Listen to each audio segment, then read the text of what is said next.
Good evening, everyone. Thank you very much for coming together to immerse ourselves in this wonderful relationship we have with a text, with a tradition, with one another, and helping to further innovate and extend this wonderful body of wisdom. We are in Parshat Lecha, which is in the book of Numbers. It begins with chapter 13 and verse 1. We will read through the English translation of our Torah portion. I'll share with you a bit of a focused study, and then we'll open it up for our collaborative conversation about the Torah portion. If you'd like to go ahead and unmute at this time, we can go ahead and share in the recitation of the blessing, giving thanks for this moment. Baruch atah Adonai Eloheinu melech haolam asher hikshanu b'mitzvotav v'tzivanu la'asor b'divrei Torah. Thank you, God, for this opportunity of immersing ourselves in words, deeds, and relationships of Torah. I'll read the first few verses, and then I'll offer everyone an opportunity to read some verses as well. Book of Numbers, chapter 13, verse 1.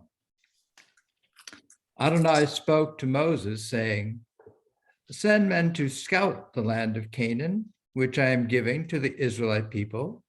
Send one man from each of their ancestral tribes, each one a chieftain among them." So Moses, by Adonai's command, sent them out from the wilderness of Paran, all the men being leaders of the Israelites. And Richard, would you like to read a little bit, starting with verse 4? Thank you, Rabbi. Yes. And these were their names. From the tribe of Reuben, Shemua, son of Zakur. From the tribe of Simeon, Shaphat, son of Hori. From the tribe of Judah, Caleb, son of Jephunneh. From the tribe of Issachar, Igal, son of Joseph. From the tribe of Ephraim, Hosea, son of Nun. From the tribe of Benjamin, Palti, son of Raphu. From the tribe of Zebulun, Gadiel, son of Sodi. From the tribe of Joseph, namely the tribe of Manasseh, Gadi, son of Susi. From the tribe of Dan, Amiel, son of Gamali. From the tribe of Asher, Sephir, son of Michael. From the tribe of Naphtali, Nabi, son of Voshi. From the tribe of Gad, Geuel, son of Maki. Thank you so much. Anna, would you like to read a little bit, starting at verse 16? Those were the names of the emissaries whom Moses sent to scout the land. But Moses changed the name of Hosea, son of Nun, to Joshua. When Moses sent them to scout the land of Canaan, he said to them, "Go up there into the Negev and on into the hill country and see what kind of country it is. Are the people who dwell in it strong or weak, few or many? Is the country in which they dwell good or bad? Are the towns they live in open or fortified? Is the soil rich or poor? Is it wooded or not? And take pains to bring back some of the fruit of the land." And now it happened to be the season of the first ripe grapes. Thank you, Anna. And June, would you like to read a little bit, starting at verse 21? Thank you, Rabbi. They went up and scouted the land from the wilderness of Zin to Rehab at Lebo Hamath. They went up into the Negev and came to Hebron, where lived Ahiman, Shishai, and Talmai, the Anakites. Now Hebron was founded 7 years before Zoan of Egypt. They reached the Wadi Eshcol, and there they cut down a branch with a single cluster of grapes. It had to be borne on a carrying frame by 2 of them, and some pomegranates and figs. That place was named the Wadi Eshcol because of the cluster that the Israelites cut down there. Thank you, June. Let me invite Margot. Would you like to read a little bit, starting Yes. at verse 25? At the end of 40 days, they returned from scouting the land.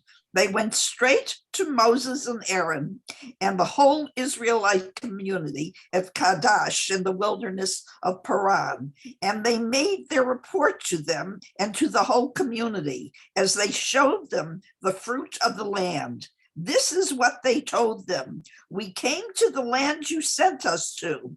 It does indeed flow with milk and honey, and this is the fruit. However, the people who inhabit the country are powerful, and the cities are fortified and very large. Moreover, we saw the Anakites there. Amalekites dwell in the Negev region of Hittites, Jebusites and Amorites inhabit the hill country, and Canaanites dwell by the sea and along the Jordan. Thank you, Margaret. Let me invite David and Susan, if you'd like to continue there, starting with verse 30 of chapter 13. Thank you, Rabbi. Yes, thank you. You want me to go? Mhm. And Caleb silenced the people around Moses and said, "We will surely go up and take hold of it, for we will surely prevail over it."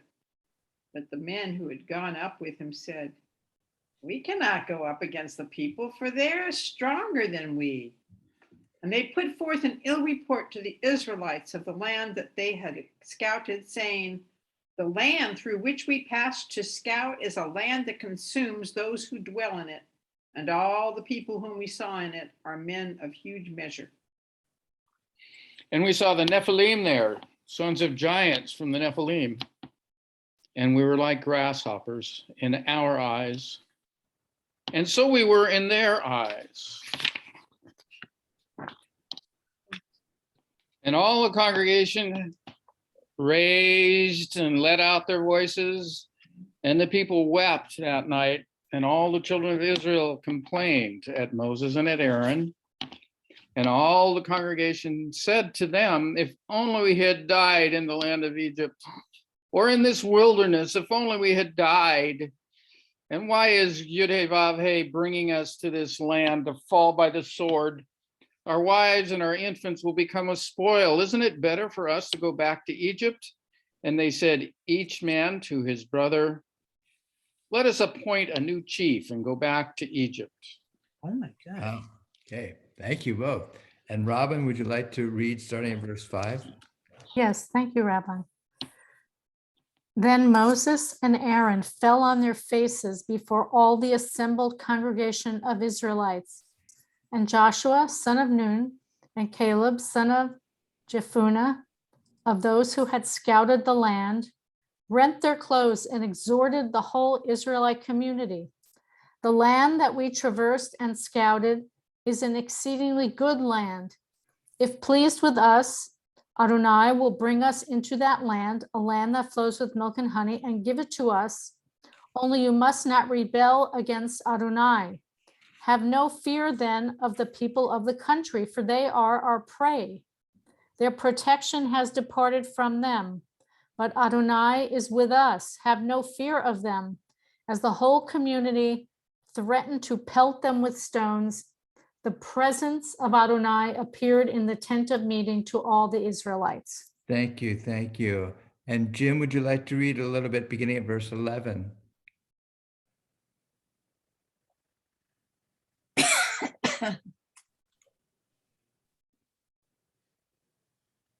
Yes, Jim, you'll need to unmute. Did you say June or Jim? Jim, yeah. Okay. Thank you, Rabbi. And Adonai said to Moses, "How long will this people spurn me? And how long will they have no faith in me? Despite all the signs that I have performed in their midst, I will strike them with pestilence and disown them. And I will make you a nation far more numerous than they."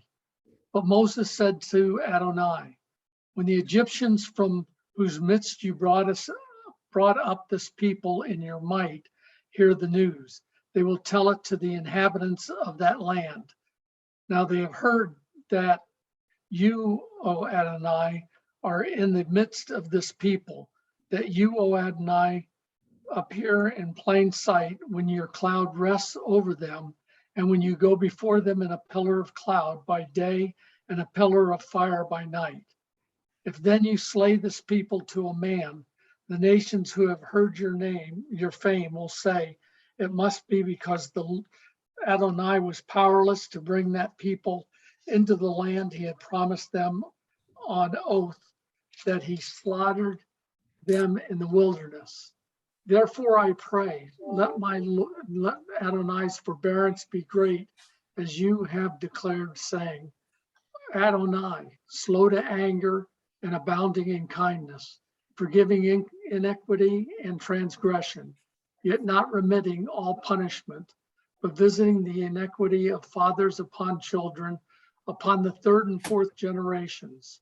Pardon, I pray, the iniquity of this people according to your great kindness, as you have forgiven this people ever since Egypt. Thank you so much, Jim. And Robert, would you like to read starting at verse 20? Yes, thank you.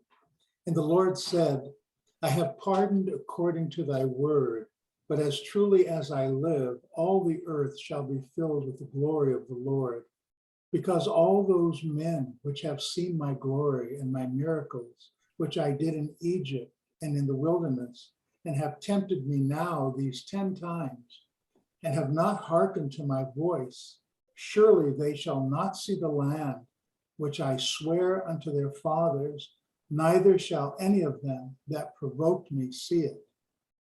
But my servant Caleb, because he had another spirit with him, and hath followed me fully, him will I bring into the land whereunto he went, and his seed shall possess it.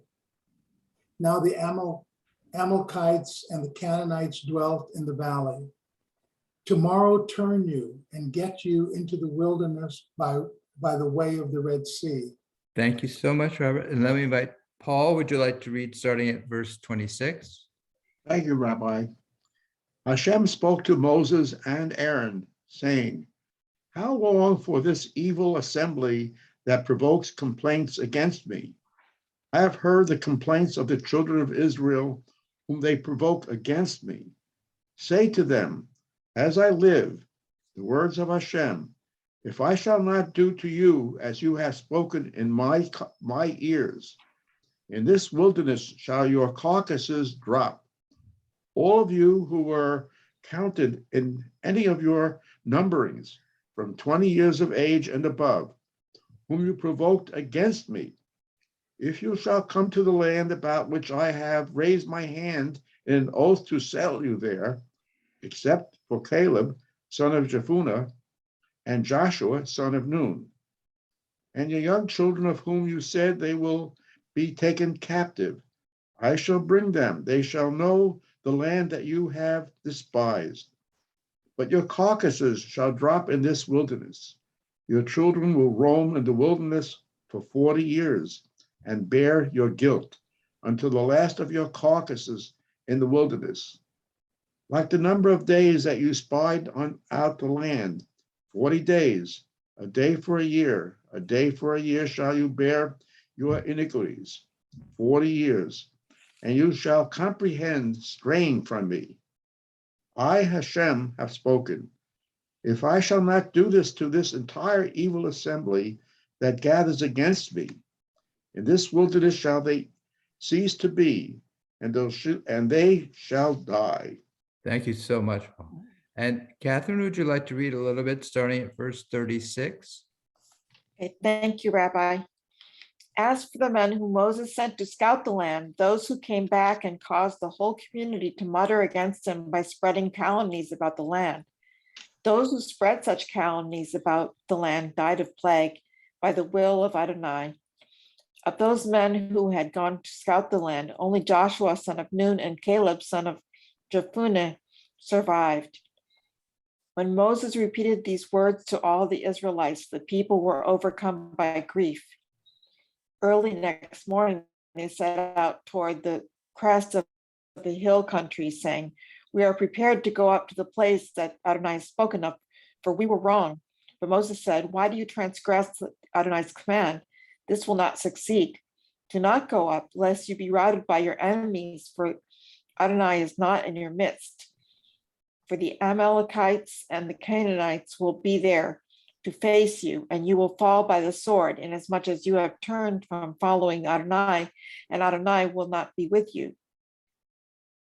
Yet defiantly they marched toward the crest of the hill country, though neither Adonai's ark of the covenant nor Moses stirred from the camp. And the Amalekites and the Canaanites who dwelt in that hill country came down and dealt them a shattering blow at Hormah. Thank you, Catherine. And Justin, would you like to read at the start of chapter 15?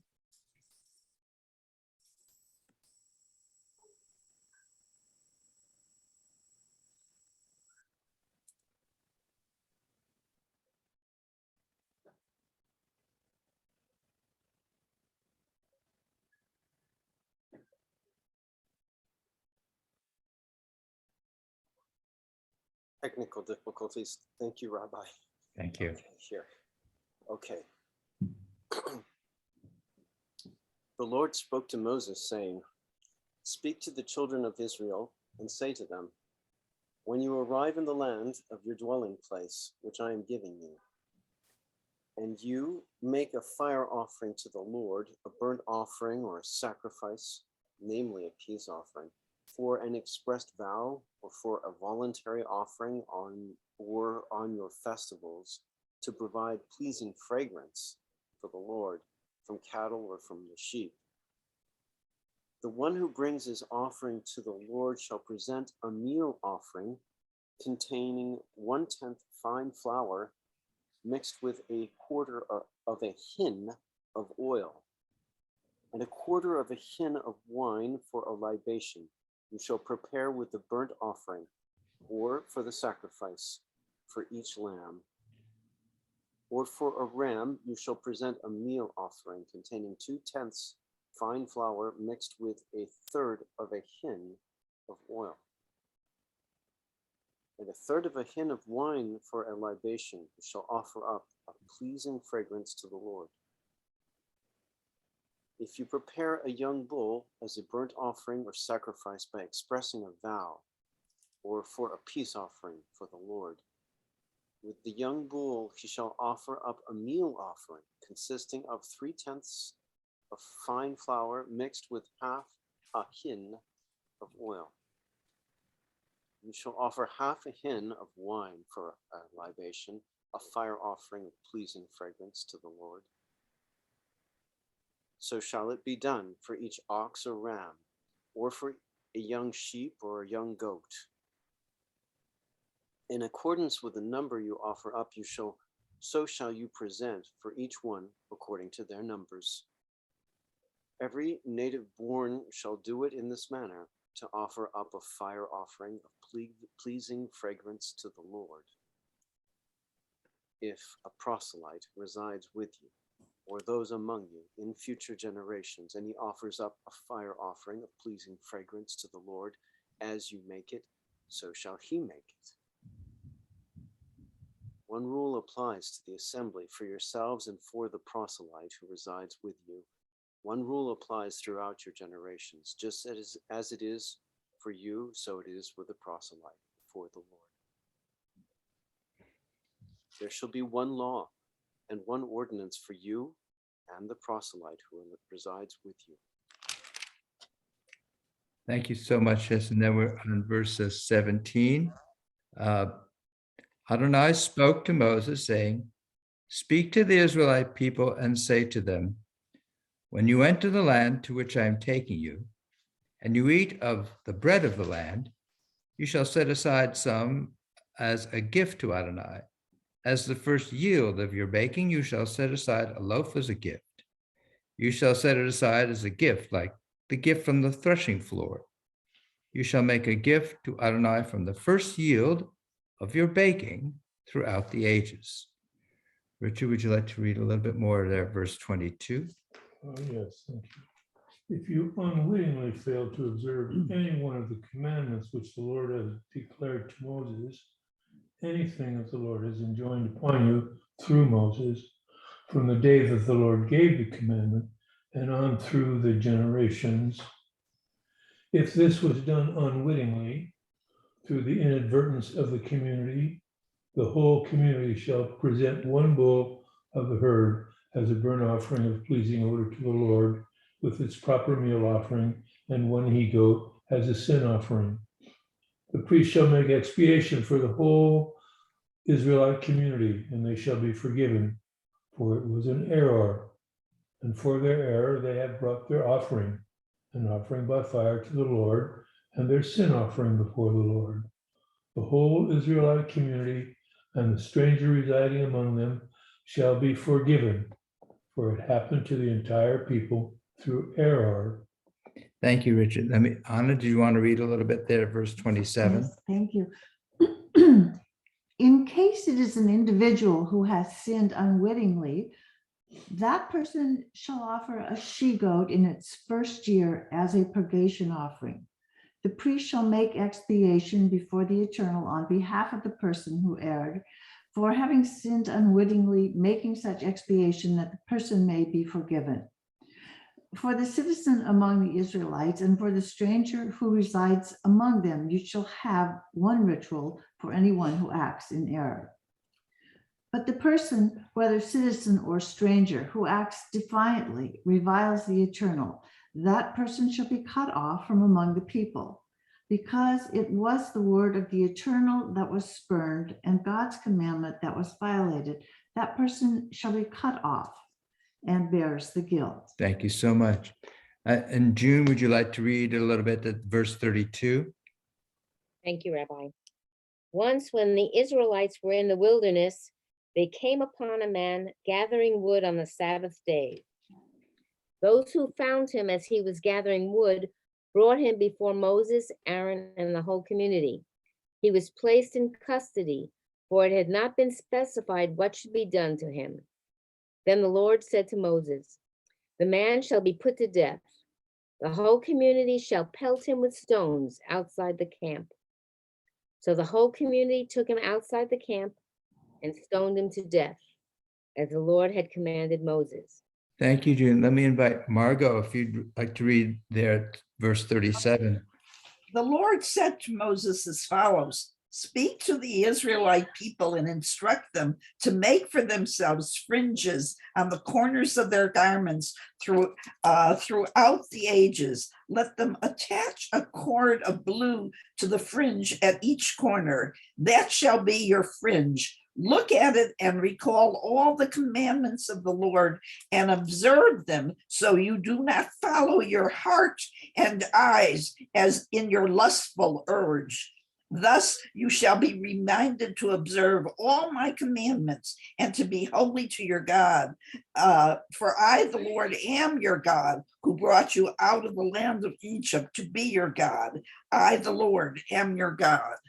Thank you, Margaret. Thank you, everyone, so very much for bringing our Torah portion out into our presence with your vocalization of it.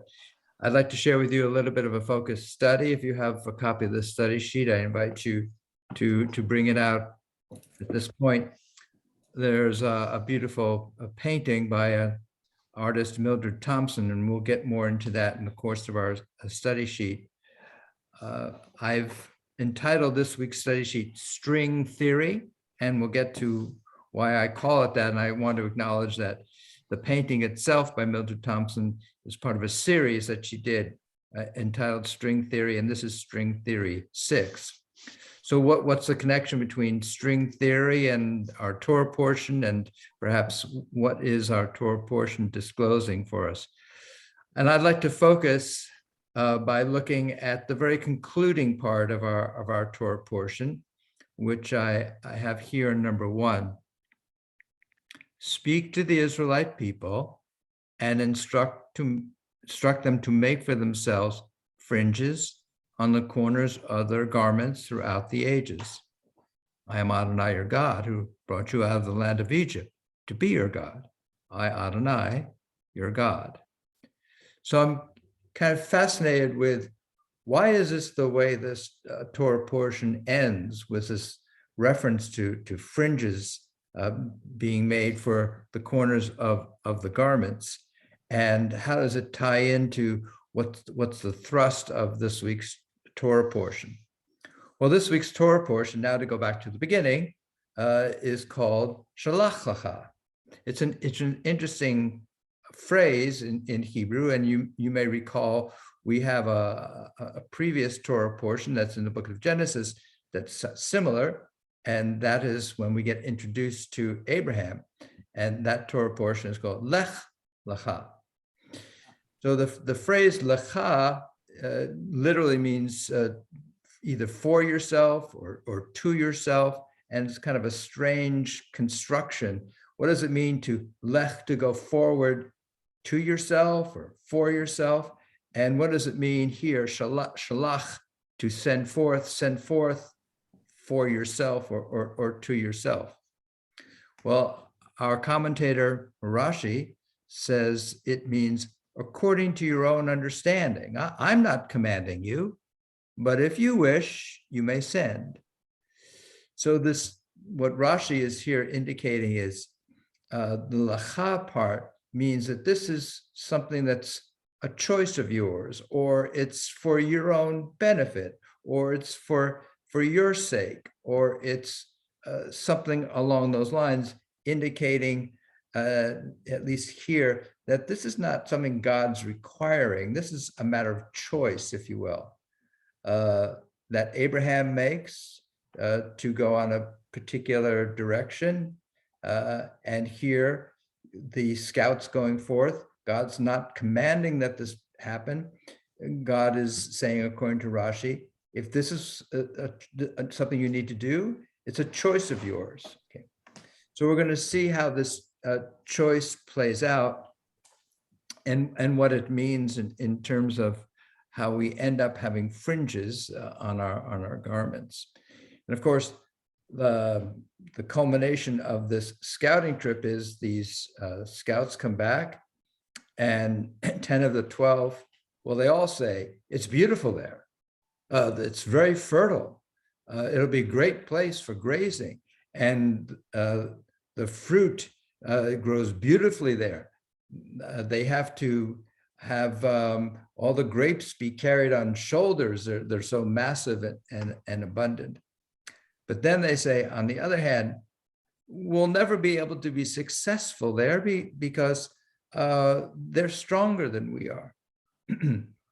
So normally in a lot of the commentary focuses on the sense of the lack of confidence that the people have, the lack of faith, the fact that the Israelites were presented with this choice of going into the land or not going into the land, and they chose not to go into the land, apparently because they felt they were incapable of succeeding. So there's a very interesting interpretation that Rabbi Menachem Mendel Schneerson has about this, and he says quite the opposite. He says, it's not that they were afraid of failure. Oh no, it's the opposite. They were afraid of success. What does he mean by that? So if you have your sheet, you can turn it over. And so we're going to explore what exactly was the mission of the Israelites. So we get that from a Midrash in number 5. The purpose for which this world was created is that the Holy Blessed One desired to have an abode in the lower worlds. In other words, the human mission is not to perfect oneself so that one can ascend to heaven, if you will. Rather, it's the opposite. The mission of human beings is to make this world a place in which God can dwell.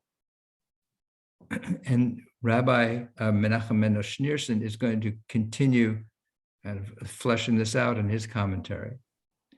To serve God does not mean to withdraw from the world.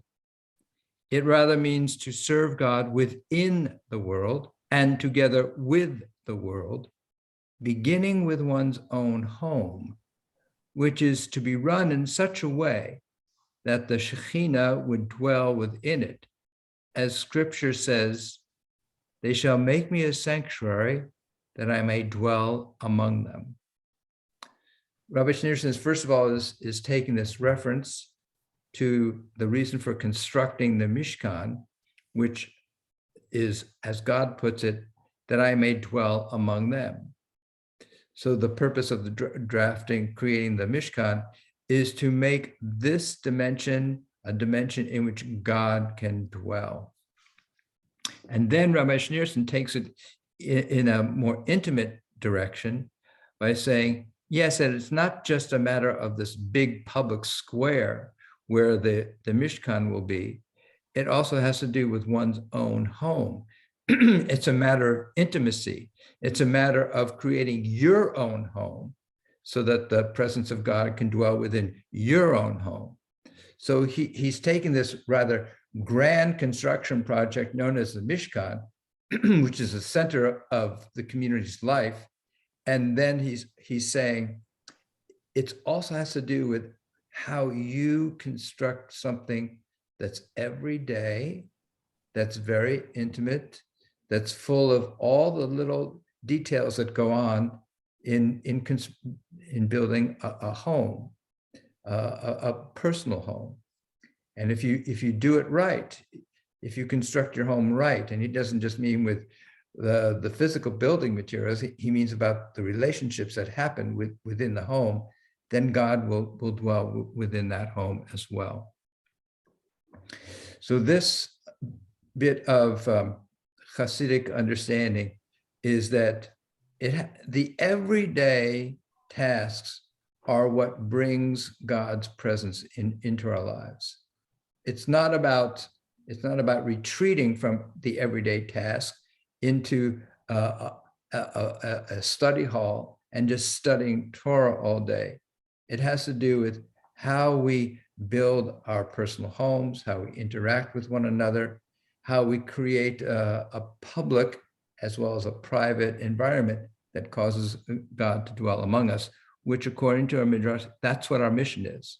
Our mission is to cause God to dwell among us. So this notion about what we'll call the everyday activities, the mundane activities, I want to explore a little bit. And in number 6, I have a quote from Dogen Zenji. Dogen Zenji was a Buddhist monk. He lived about 1200 to 1253. He brought Buddhism from China over to Japan. He founded what's known as the Soto Zen school of Buddhism, and which was popularized eventually in the United States in the 60s and 70s by a number of scholars and poets, including Gary Snyder, one of the great beat poets. Northwest beat poet. Northwest, Anna says yes, Northwest beat poet. And Dogen Zenji, his basic teaching was that all of nature is inherently enlightened. And what we need to do is to develop practices which help us to recognize the inherent sanctity of all of life. So that's one reason why a lot of those who are devoted to the Soto Zen school are very ecologically minded, because they see that presence within nature itself. But he said, in the mundane, nothing is sacred. In sacredness, nothing is mundane. Now, he seems to be there drawing a sharp distinction between the sacred and the mundane. That is, unless you now read this through a somewhat of a Jewish mystical lens, in which case the word nothing in Jewish mysticism is another name for God. So if you read it through that lens, then what it's saying is, in the mundane, God is present and sacred, and in the sacred, God is present in the mundane. That there is this crossover, this fungibility between the sacred and the mundane. A mid-20th century popularizer of Buddhism, Alan Watts, actually takes that direction. He said, the mundane and the sacred are one and the same. So, and this notion about recognizing within the mundane lies the sacred is also a bit of work that is being promoted by Tal Ben Shahar, who is an American and Israeli teacher, and Megan McDonough, who's a partner with him.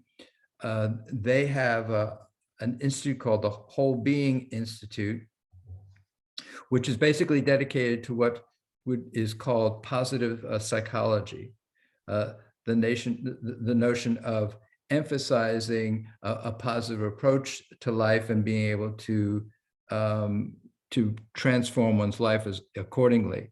And they're developers of a model they call SPIRE, which is when we go through the acronym for it, I think you'll find it interesting.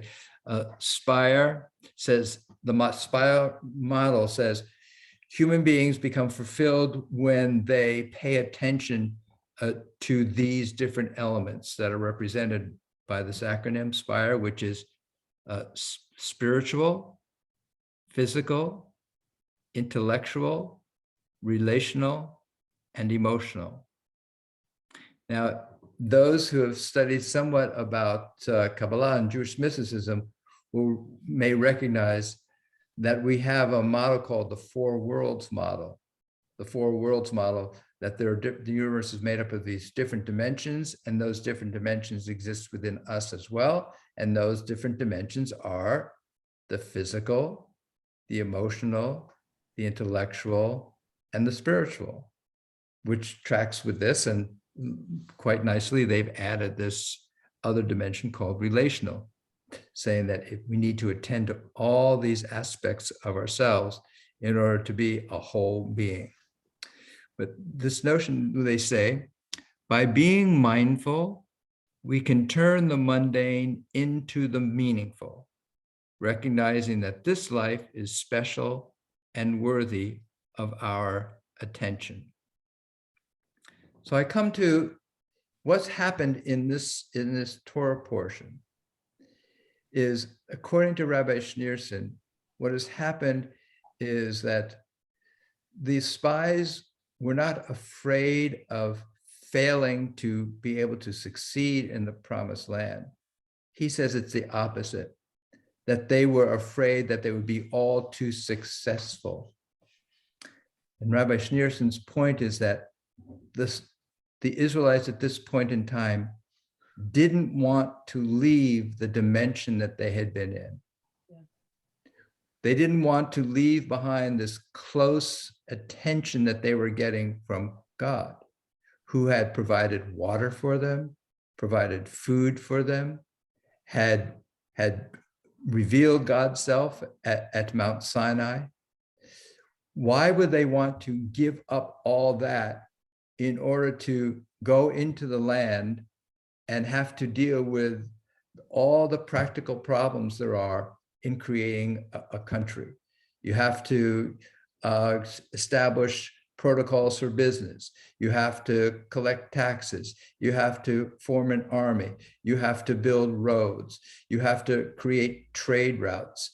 You have to do all of these daily tasks that they were afraid would take them away from this very special relationship they had been in ever since the Exodus from Egypt. And they didn't want to give that up, according to Rabbi Schneerson.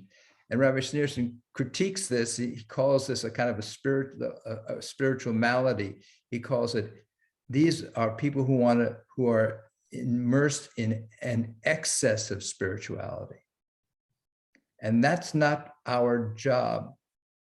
Our job is not to retreat from daily life and immerse ourselves totally in spirituality. Our job is to use daily life in order to make this world a more sacred and spiritually infused dimension.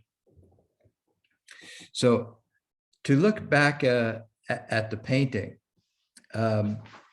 we have this artist, Mildred Thompson, who was an African-American woman born in 1936, and she she studied at Howard University. She studied at the Brooklyn Museum of Art. But in the mid-60s, she had a very difficult time being commercially successful. She couldn't even get a gallery to represent her commercially. And in my email, I mentioned that one of those gallery owners said, you know, here's my advice to you. Have a white person take your art around and say that you're they are Mildred Thompson, and they'll buy your work, and you could be make some money and you'll be successful. When she heard that, she said, this country isn't welcoming to me. I'm not gonna be able to be successful. So she went to Europe and she studied in Europe for a while. She came back to the United States for a little bit, and then she went back to Europe, and eventually in 1986, I think it was, she came back to the United States and settled in Atlanta, and eventually taught at colleges there. And then she became very fascinated with physics. And she studied physics, and she was inspired to produce a lot of abstract art that was reflective of what she was learning through her study of physics. And that's what's on the front here. One of the paintings that she produced was a result of that. String theory. So this is string theory 6. And what string theory tells us is that the universe is made up not so much of particles, but of vibrating strings, if you will. And so I'm looking at this painting, and I'm thinking about this string theory that we have in physics, which is the foundation for a later theory within physics known as the conflation theory, or the theory that there's multiple universes happening simultaneously. And I'm thinking that, that's why this Torah portion ends the way it does.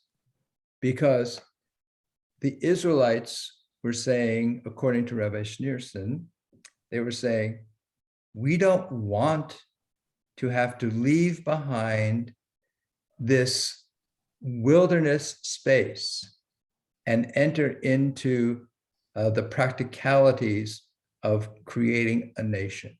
We just want to hang out here. We want to enjoy the manna from heaven. We want to enjoy the miraculous water that appears for us. We want to have the clouds of glory enveloping us. The fact that God revealed God's self at Mount Sinai. Maybe God will do that again in just a few weeks' time. This is fantastic. Why would we want to give up all that in order to have to deal with all the problems of what it means to be a nation just like any other nation? And so the Torah portion seems to be saying, you know, that's not it. The idea is not to shun the tasks of everyday life and just dwell within this beautiful spiritual realm all the time. You have to find a way to make the tasks of everyday life purposeful, meaningful, and full of sanctity. So let me suggest this. Take your garments and tie something as simple as a string. When you look at your garments, when you're walking by your way, when you're resting at home, when you're out in the fields, when you're tanning the leather, when you are hoeing, when you are herding your sheep, when you're doing all those basic works and you have your just regular work clothes on, you'll look down and you see something really simple, a string. And that string is going to remind you what your purpose is, which is not to leave this world, but to bring a higher world into this world. And so we have this painting, which is just pulsing with energy and movement and color. And it's suggesting, I think, that when we think of something as simple as a string, what it really is telling us is that there's an infinitude available to us with the right focus and the right purpose. So with that, I'd love to open it up and hear what else you saw and what thoughts you had during our reading of our Torah portion. And June, go ahead and unmute and share with us. Thanks. I've got two thoughts. Thought number one is, it's like you're trying to get a child to grow up and go forth on their own and not to be comfortable in their home, is the way it seemed to me that you explained this, where they were very comfortable, everything was being done for them, and now they have to do for themselves, which is similar to a parent telling a child, grow up, and you got to face the music and you got to take chances. That was my first thought. My second thought about the string was, many people tie a string around their finger to remind them to do something. And this seems to be taken from this. Tie a string, and when you look at it, it'll remind you of who you are, where you're going, what you need to do. That's what I want to share. Thank you so much, June. Something so simple. Thank you. And Paul. Yeah, just like 2 points. One is I really enjoy weekly, like points 1 to 6. And in fact, I remember it was a period of time Alan Watts was broadcasting late evening show, and I never missed anything of that. So I really enjoy this explanation. But on the other hand, I'm brought back to the text itself. I'm always doing this. Good. And it when we're reading about what he did to the spies, it reminded me of my old job with my old CEO, where he asked his sales force to go out and where are we going to buy some labs, and and come back and report, what we should do, where should we go. Well, that was a bloody Monday. The ones who were the truth tellers disappeared.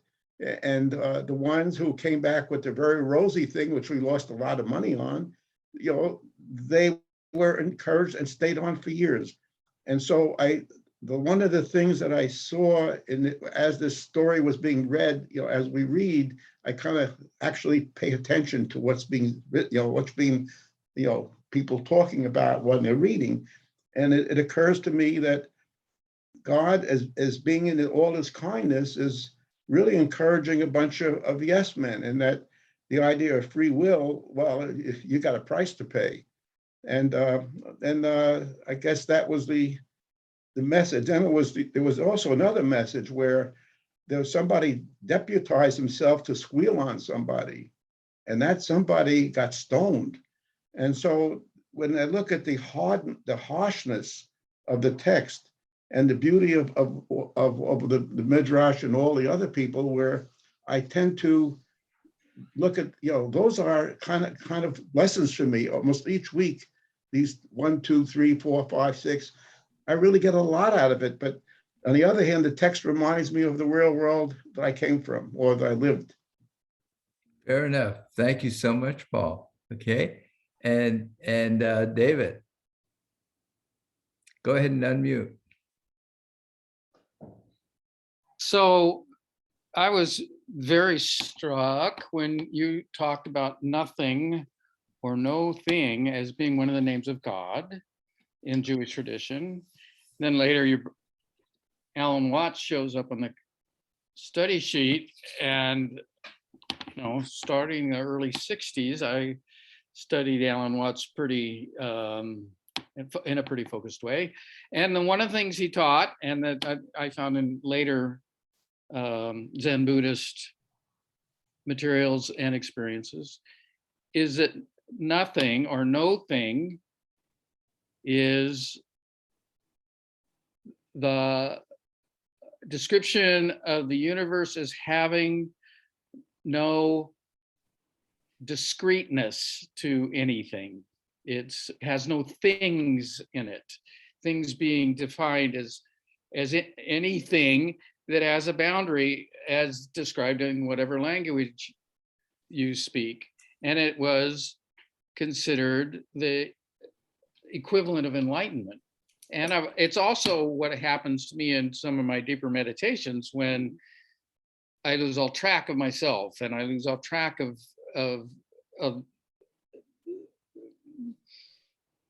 the boundaries of things. Everything seems limitless.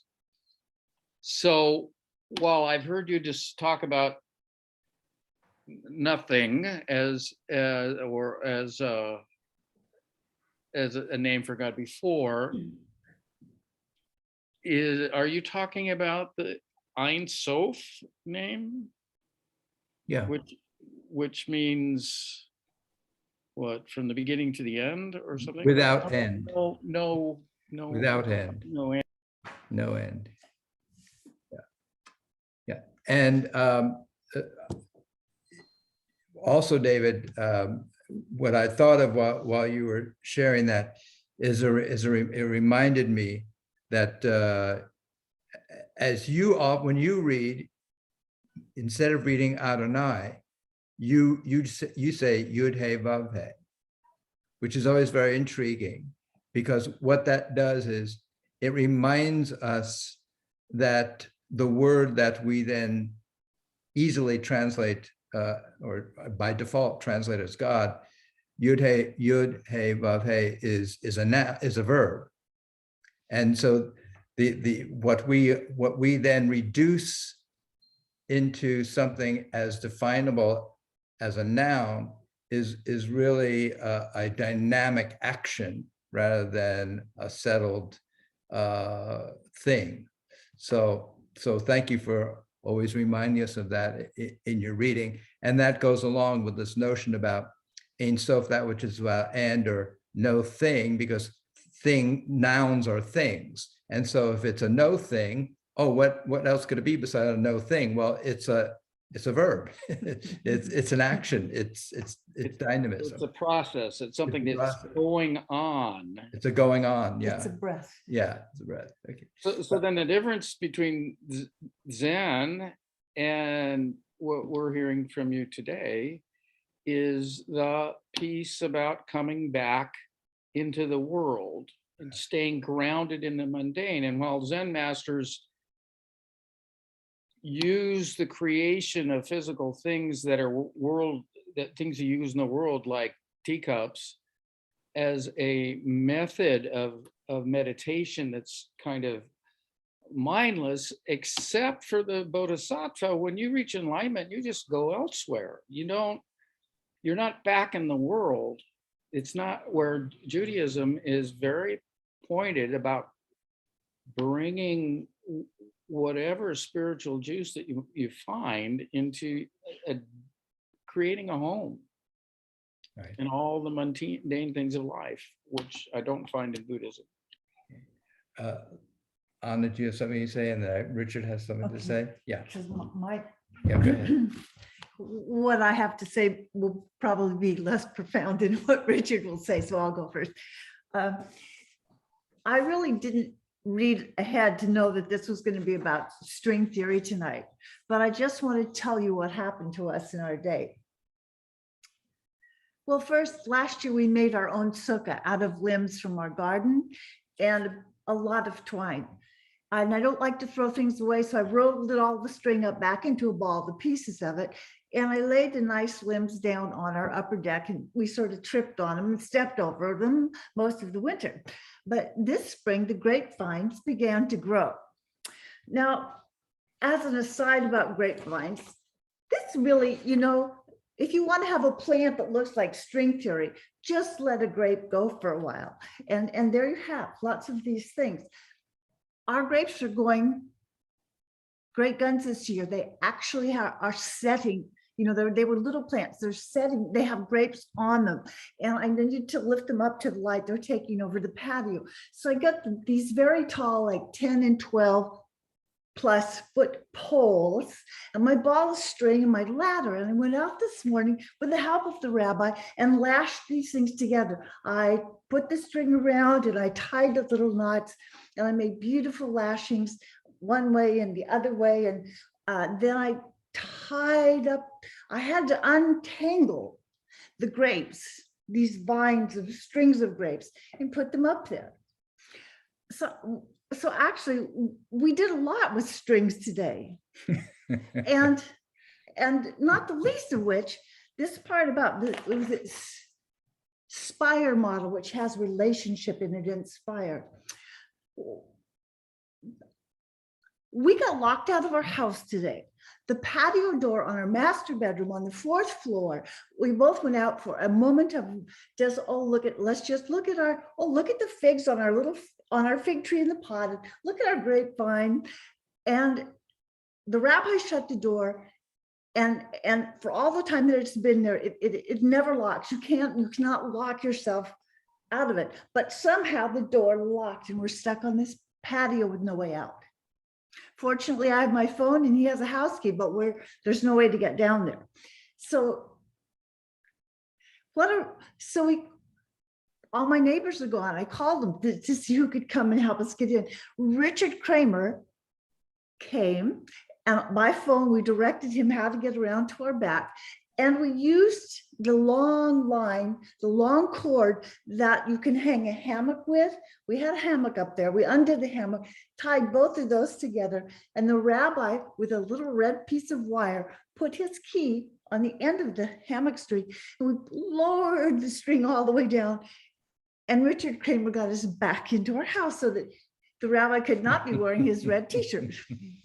Richard's never had a better introduction. Go ahead. So there's this, I don't know if I've ever had such a fulfilling day of just being up tying knots with my husband and to put up the fruit. Anyway, Thank you. string theory. Isn't it wonderful how it all ties together? So to speak. I just want to say that the red wire is significant because we know the story of the red wire, the red ribbon, both in the case of Perez and in the case of the lady who put the Rahab.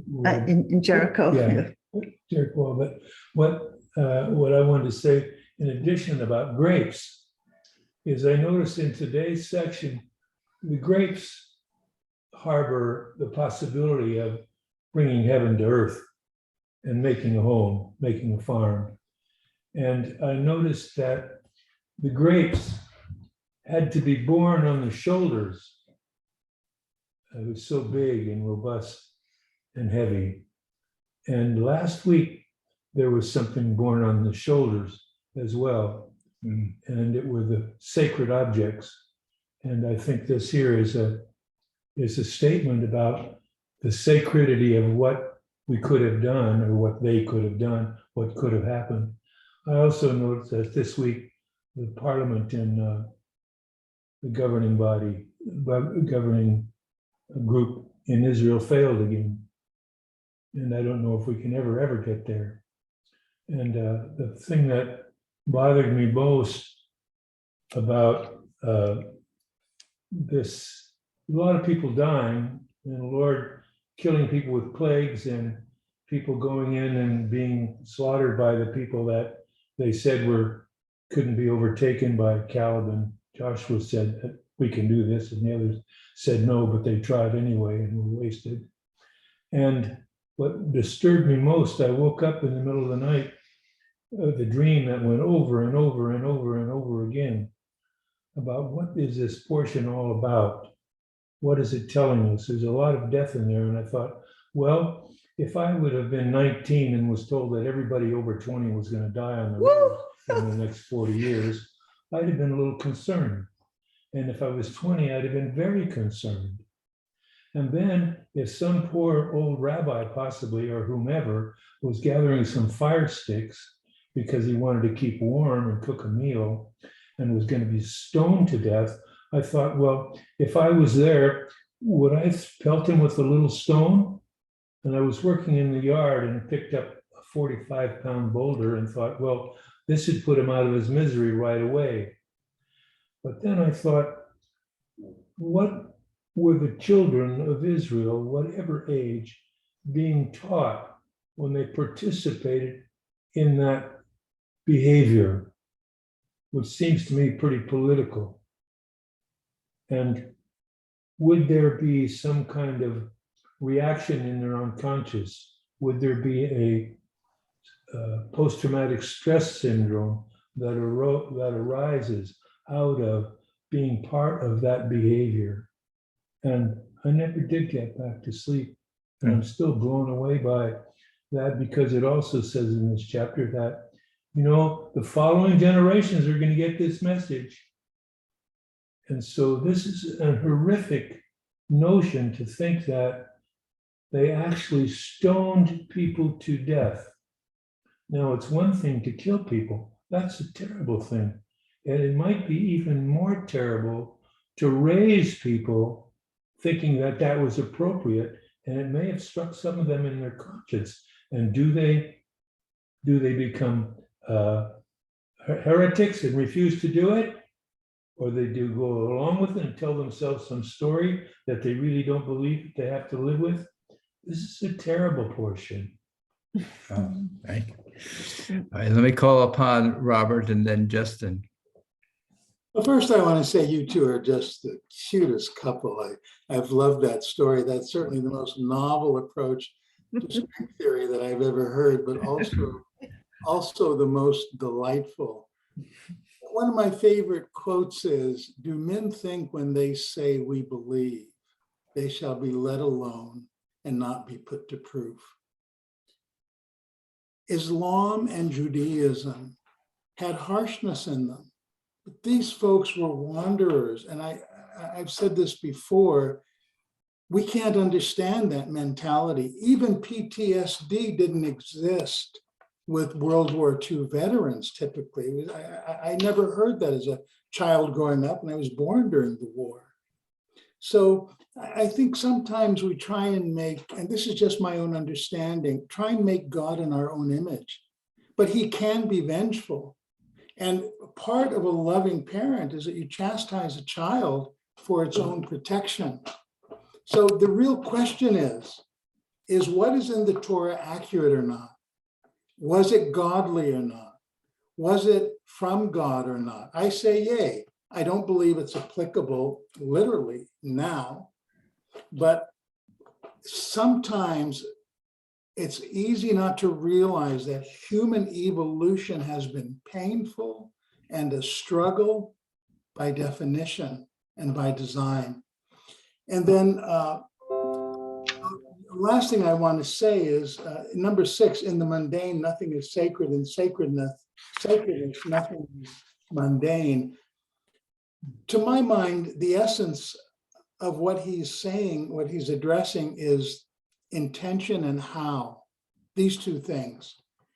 If our intention is in the mundane, is that, well, it doesn't matter, and the how we do it, if it's not done with love and caring, of course it can't be sacred. But even the simplest thing, again, this is my understanding, the simplest, the most mundane thing is sacred when the intention is godly. So I've loved tonight. They're always too short, They're about another 3 hours worth, but I know we have to quit. Thank you, Robert. And Justin.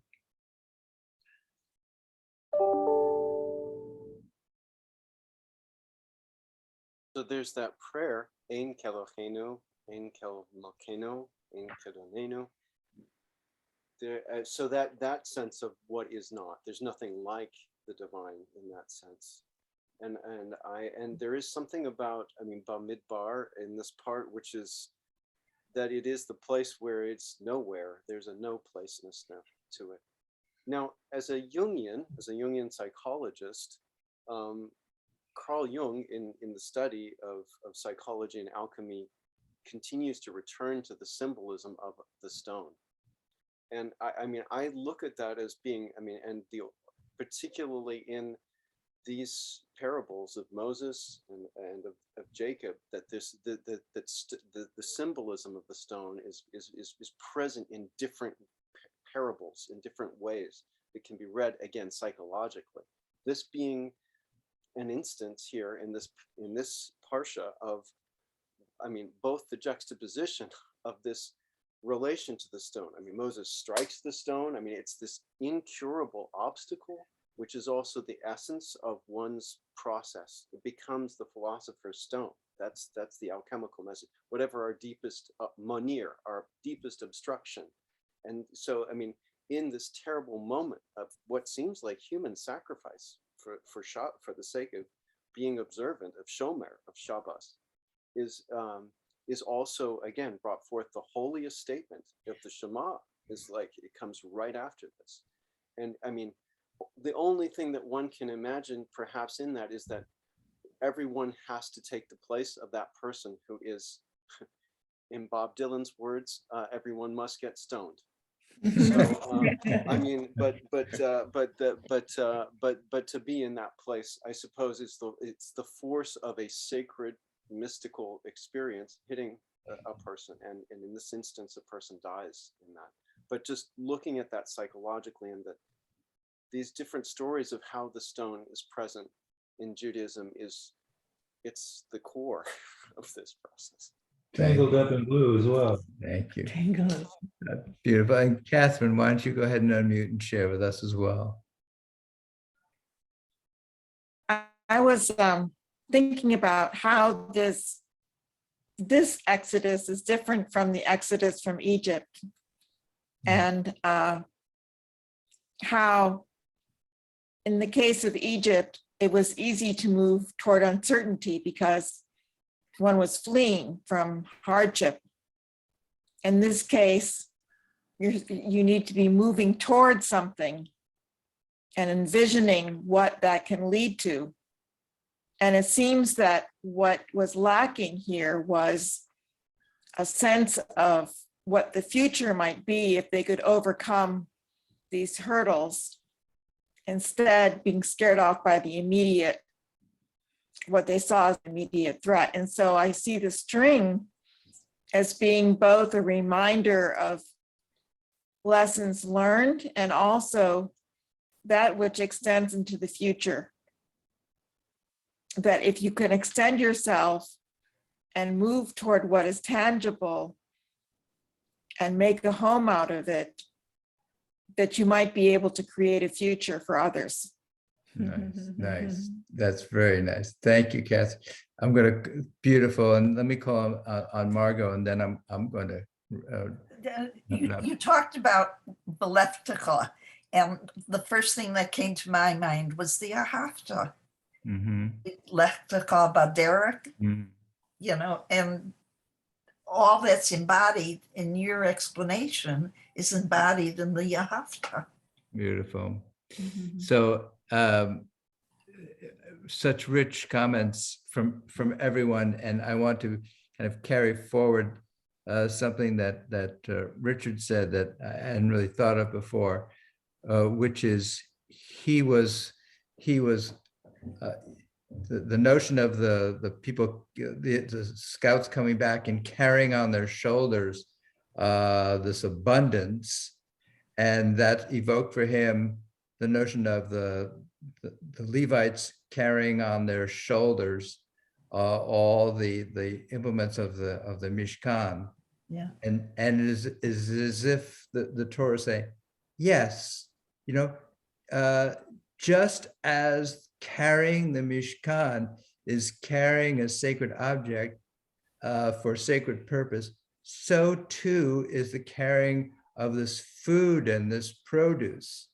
And so there is this, if you will, this leveling of barriers between the elite and the rest of us, between what looks like an elevated act of sanctity and just an everyday act of growing food. And the Torah portion says, as Richard hints at, it's the same.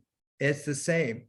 And so then the way the Torah portion ends is kind of on the same note, which is, okay, just the high priest gets to wear this fancy garment and everything, but everyone gets to wear a sacred garment. Everyone gets to wear a sacred garment with these fringes on it. And so the notion is there is this, as Alan Watts says, the mundane and the sacred are the one and the same. They're all, the sacred and the mundane aren't implicated in one another to the extent that we, as Tal Ben Shahar and Megan McDonough say, to the extent that we're mindful, we can turn the mundane into the meaningful, recognizing that this life is special and worthy of our attention. It's a choice.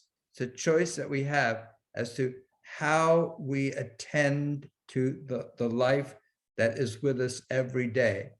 And if we bring the right attention to it and do it for the right purpose, we can discover the sacred within the mundane. And when we do that, we're creating a world within which the divine becomes ever more present.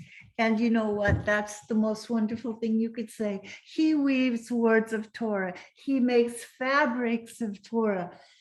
He pulls strings out of places I didn't know there were threads. And yet he helps me and stands by my side and holds my ladder when I'm tying the little knots, and the tzitzit are little knots. We all have our own way. And if we all do it together, isn't it a fine world? Thank you, honey. God bless. God bless you all. Let's continue our tying projects and make this world ever more beautiful and both within ourselves and around us. I look forward to our regathering and continuing the thread. Be well, everyone. God bless you all. Thank you so I much. don't like my legal advice. Thank you so much. Rabbi. I don't like my legal advice. It's Mike is asking the rabbi a personal